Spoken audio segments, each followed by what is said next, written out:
Hey everyone, how's it going, and welcome back to another video where today I'm going to be making a sweet little camp knife, hunting knife, call it whatever you want. I think it's going to be pretty cool. I've got a general idea of how I'd like it to look when it's done, but as you know, sometimes it doesn't work. So what are you going to do, right? So this knife is ready to go for heat treat. I ground the bevels in.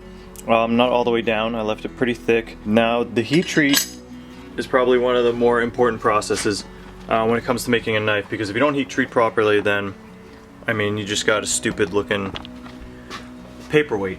So what I like to do from time to time is take a test piece of steel from the piece that I'm working on, and I'll run it through my heat treat cycle. So with carbon steel, certain carbon steels that I work with, I like to let the steel come up to temperature and let it come up really slowly. So it'll probably take 3 to 5 minutes for the steel to come up to critical temperature. Then I'll hold it at critical temperature for another 5 minutes before I go into the quench. And what that's going to do is it's going to allow the steel to really relax, and it will give you a nice heat treat all the way through. So I've got this scrap piece of steel. It's another piece of 1084 that I cut off of that knife. So I'll show you what I mean.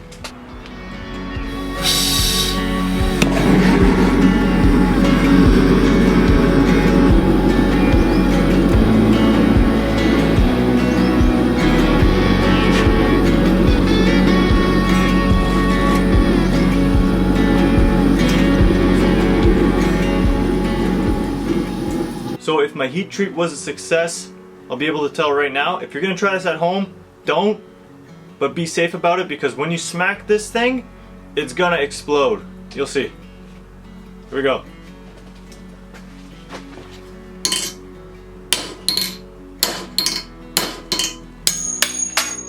Holy sh!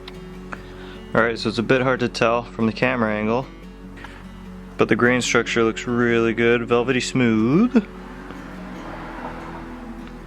and quite small, so good to go.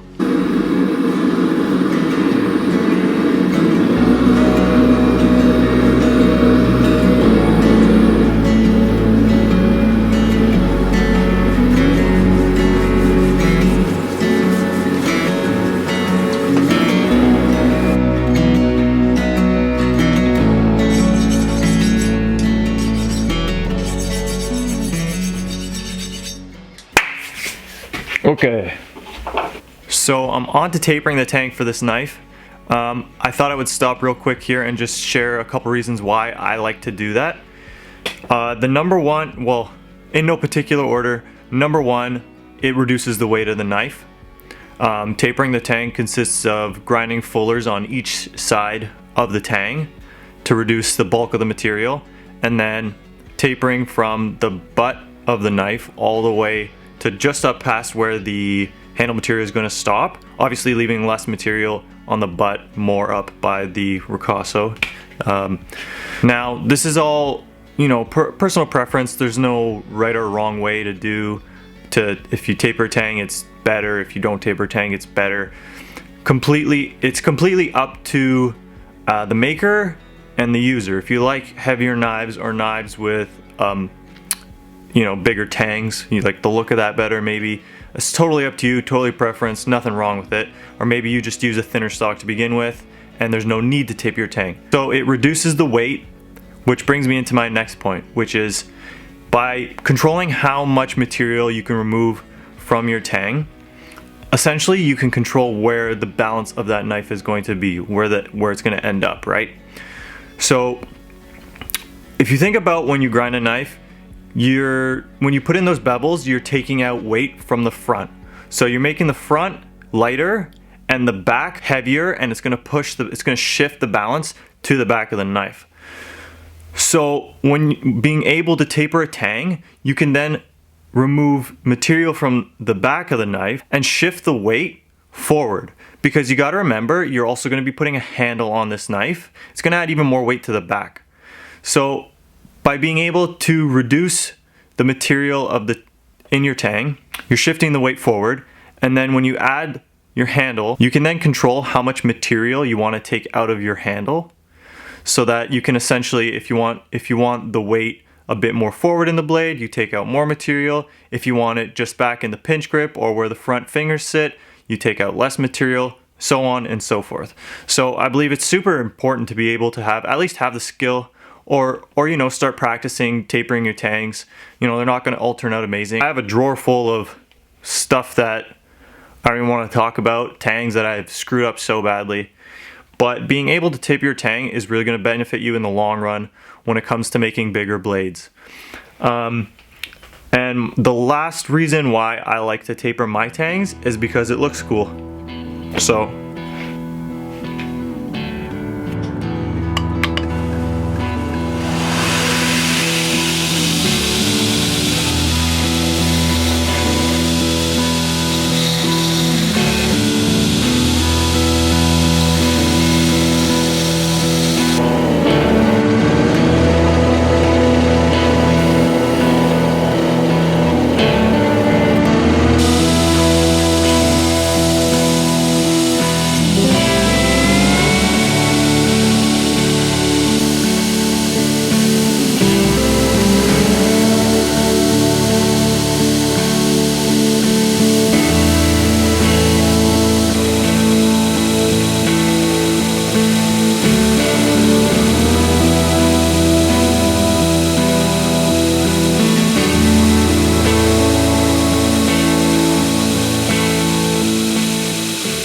a sweeping plunge here, but I haven't touched it with the grinder just yet. I've come pretty close.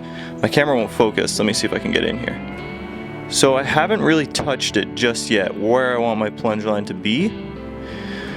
Now the reason for that is I can grind up here I'm gonna grind from maybe like a half an inch or a quarter of an inch of my plunge lines forward, because I want to get that all even first, and I don't want to ruin my plunge line because I know where I want that to be. Afterwards, after all this is done, I can just come back and slowly take away until I get my plunge lines exactly where I want them to be. So I'm not going to worry about that. Plus, I'm going to dial it in later with my disc grinder. The disc grinder is really good for getting a sweeping plunge.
have the handle, well, the front of the handle shaped down to about as wide as I want it up here.